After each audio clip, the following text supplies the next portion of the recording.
सूर्य देव की आभा ऐसी कि हर तरफ रोशनी फैला दे। अपनी चमकती किरणों से सोई हुई तकदीर जगा दे। ओम सूर्याय नमः। आप सभी का मेरे YouTube चैनल भक्ति सागर में पुनः स्वागत है।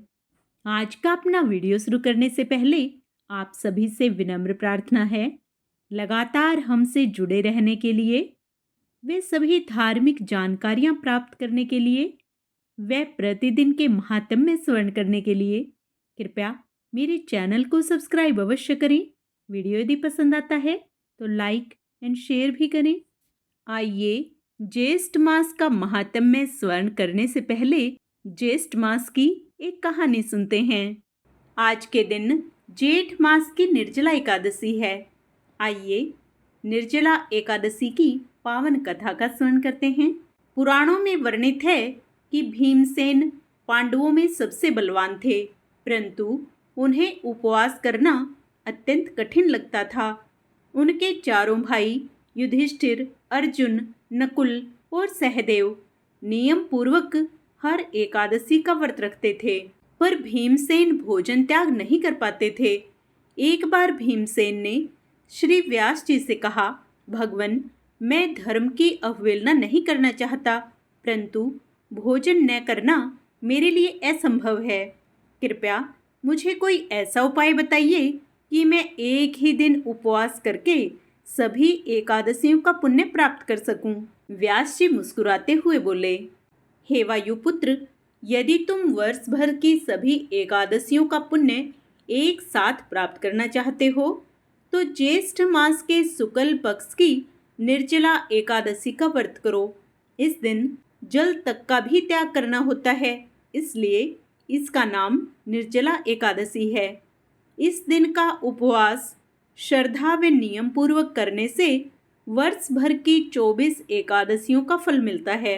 भीमसेन ने उनकी बात मान ली और कठिन तप के साथ निर्जला एकादशी का व्रत रखा। व्रत के दिन उन्होंने जल तक भी नहीं पिया और भगवान विष्णु का ध्यान करते हुए रात भर जागरण भी किया।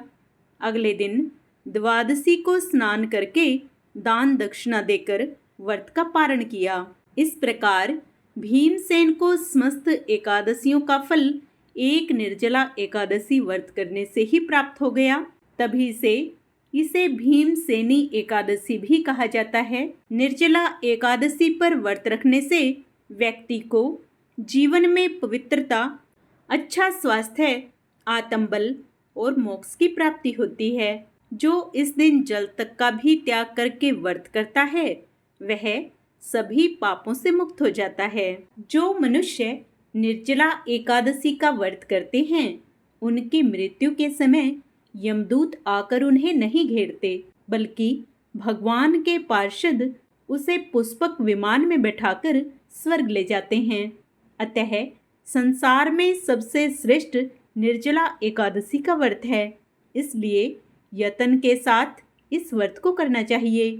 इस दिन ओम नमो भगवते वासुदेवाय मंत्र का उच्चारण करना चाहिए और गोदान करना चाहिए। निर्जला व्रत करने से पूर्व भगवान से प्रार्थना करें कि हे भगवान, आज मैं निर्जला व्रत करता हूँ, दूसरे दिन भोजन करूँगा। मैं इस व्रत को श्रद्धा पूर्वक करूँगा, अतः आपकी कृपा से मेरे सब पाप नष्ट हो जाएं।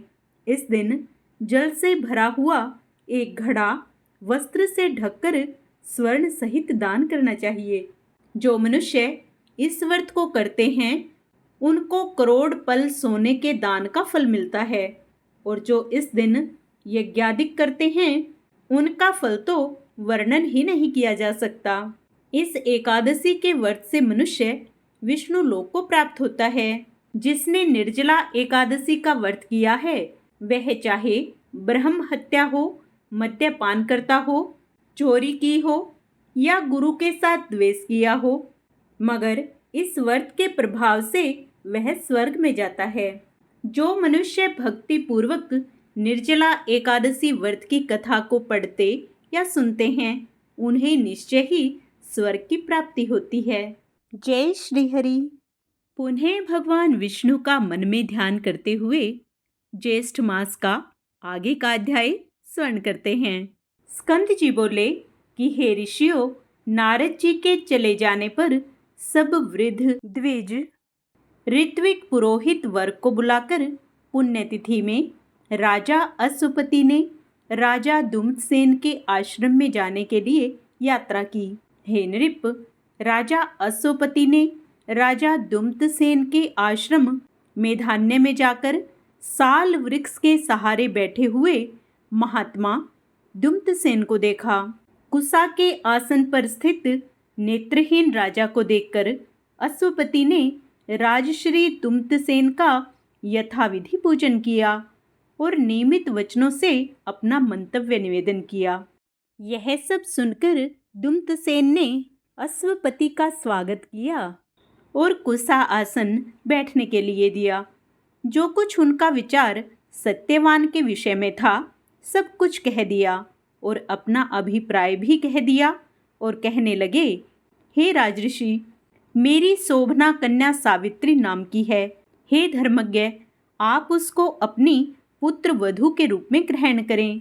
राजा दुम्तसेन बोले कि हे राजन, हम लोग राज्य से च्युत हैं और वनवास का आश्रय लेकर तपस्वियों के धर्म जैसे जीवन व्यतीत कर रहे हैं। इस वनवास के आश्रम में रहने के अयोग्य आपकी कन्या इस शीत को किस प्रकार सहन कर सकेगी। राजा अश्वपति कहने लगे कि हे राजसत्तम, इसने जानकर ही पतिव्रता है। आपके पुत्र के साथ इसका विवाह संबंध स्वर्ग के समान सुखदायी होगा, इसमें कोई संशय नहीं है। हे राजन, मैं आपके सुहृदय भाव की शरण में तैयार होकर आया हूँ। मेरी आशा को नष्ट न करें। आपका अयोग्य पुत्र भी मुझे अभिमत है और इसी तरह मेरी अयोग्य कन्या भी आपको अभिमत हो। आप मेरी कन्या को अपनी पुत्रवधू बनाने के निमित्त और आपका पुत्र उसको भार्या बनाने के निमित्त ग्रहण करें। राजा दुम्तसेन बोले कि हे राजन, मेरा विचार पहले ही आपके साथ संबंध करने का था। मैं अपने पुत्र के लिए आपकी पुत्री का वरण करना चाहता था, परंतु इस समय मैं राज्यहीन हूँ, इसलिए मैंने अपना निश्चय आपसे कहा। इसके पश्चात दोनों राजाओं ने आश्रमवासी सभी द्विजों को एकत्रित करके विधि पूर्वक विवाह संस्कार कर दिया। राजा अश्वपति वर के योग्य कन्या का सामग्री सहित दान करके परम हर्ष के साथ अपने घर वापस आया। सत्यवान सर्वगुण संपन्ना उस भार्या को पाकर अति प्रसन्न हुआ तथा सावित्री भी इच्छित भर्ता को प्राप्त कर अत्यंत प्रसन्न हुई और पिता के चले जाने पर संपूर्ण आभूषणों को उतारकर वत्कल के भूषण और कासाई वस्त्रों को धारण कर लिया। सावित्री ने अपने सेवा गुण, नम्रता, शील और समस्त गृह कार्यों में सेवा करके सबको प्रसन्न किया। इसी प्रकार उस आश्रम में सदैव निवास करने वाले सत्पुरुषों को प्रसन्न करती रही। राजऋषि सत्यवान भी ऐसी पतिव्रता स्त्री को पाकर अत्यंत प्रसन्न हुआ, परंतु सावित्री के मन में शयन, गमन आदि सभी समय में दिन रात देवऋषि नारद की बात बनी रहती थी, परंतु वे दोनों ही उस वन के एक भाग में इंद्राणी के सहित इंद्र के समान आनंद करते थे। इस प्रकार कुछ समय बीत गया। सत्यवान सावित्री कथा वर्णन 25वां अध्याय समाप्त हुआ। आगे का अध्याय हम अपने कल के वीडियो में करेंगे। पूर्ण पुण्य लाभ प्राप्त करने के लिए आप उसे भी अवश्य स्मरण करें। जय श्री हरि। ज्येष्ठ मास में सूर्य उपासना का विशेष महत्व है। आइए इसी श्रृंखला में हम सूर्य चालीसा का पाठ करते हैं। श्री रवि हरत हो घोरतम, अगिनत किरण पसारी, वंदन करूं तव चरणन में, अर्घ देऊं जलधारी। सकल सृष्टि के स्वामी हो, सचराचर के नाथ, निस्दिन होत तुमसे ही, होवत संध्या प्रभात। जय भगवान सूर्य तमहारी, जय खगेश दिनकर शुभकारी। तुम हो सृष्टि के नेत्र स्वरूपा, त्रिगुण धारी त्रैवेद स्वरूपा। तुम ही करता पालक संहारक, भुवन चतुर्दश के संचालक। सुंदर बदन चतुर्भुज धारी, रश्मि रथी तुम गगन विहारी। चक्र शंख और श्वेत कमल धर, वर मुद्रा सोहत चोटे कर। शीस मुकुट कुंडल गल माला, चारु तिलक तब भाल विशाला। सप्त अश्वरथ अति द्रुत गामी, अरुण साथी गति अविरामी। रक्त वरुण आभूषण धारक, अति प्रिय तो ही लाल पदारथ। सर्वात्मा कहे तुम्हें ऋग्वेदा, मित्र कहे तुमको सब वेदा। पंचदेवों में पूजे जाते, मन वांछित फल साधक पाते। द्वादश नाम जाप उद्धारक, रोग शोक और कष्ट निवारक। माँ कुंती तब ध्यान लगायो, दानवीर सुत करण सो पायो।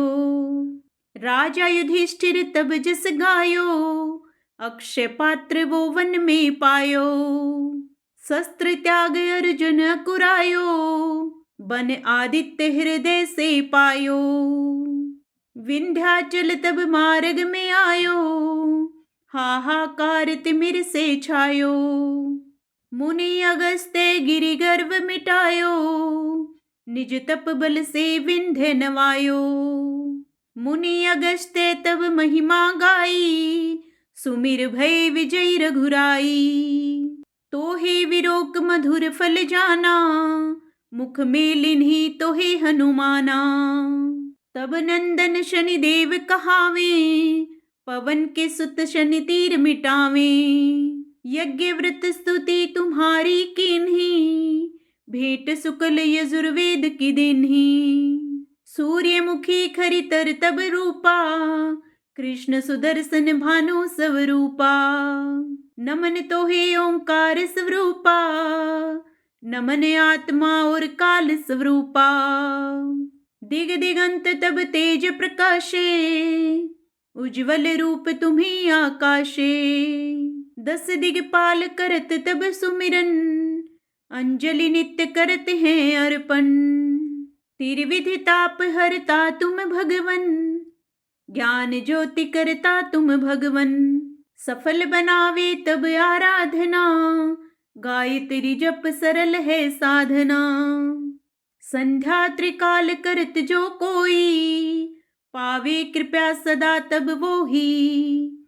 चित्त शांति सूर्याष्टक देव, व्याधि अपाधि सब हर लेव। अष्टदल कमल यंत्र शुभकारी, पूजा उपासन तब सुखकारी। माघ मास सुद सप्तमी पावन, आरंभ हो तब शुभ व्रत पालन। भानु सप्तमी मंगलकारी, भक्ति दायिनी दोषणहारी। रविवासर जो तुमको ध्यावे, पुत्रादिक सुख वैभव पावे। पाप रूपी पर्वत के विनाशी, व्रज रूप तुम हो अविनाशी। राहु आन तब ग्रास बनावे, ग्रहण सूर्यता को लग जावे। धर्म दान तप करते हैं साधक, मिटत राहु तब पीड़ा बाधक। सूर्य देव तब कृपा कीजे, दीर्घ आयु बल बुद्धि दीजे। सूर्य उपासना कर नित ध्यावे, कुष्ठ रोग से मुक्ति पावे। दक्षिण दिशा तोरी गति जावे, दक्षिणायन वो ही कहलावे। उत्तर मार्गी तोरो रथ होवे, उत्तरायण तब वो कहलावे।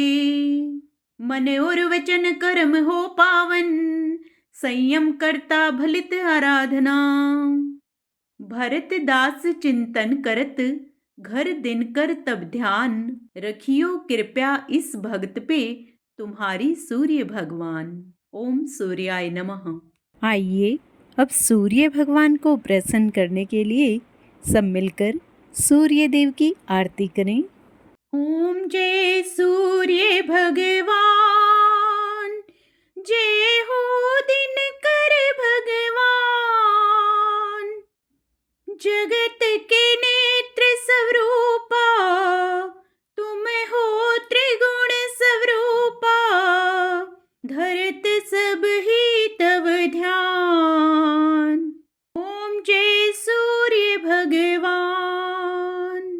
सारथी अरुण है प्रभु, तुम श्वेत कमलधारी।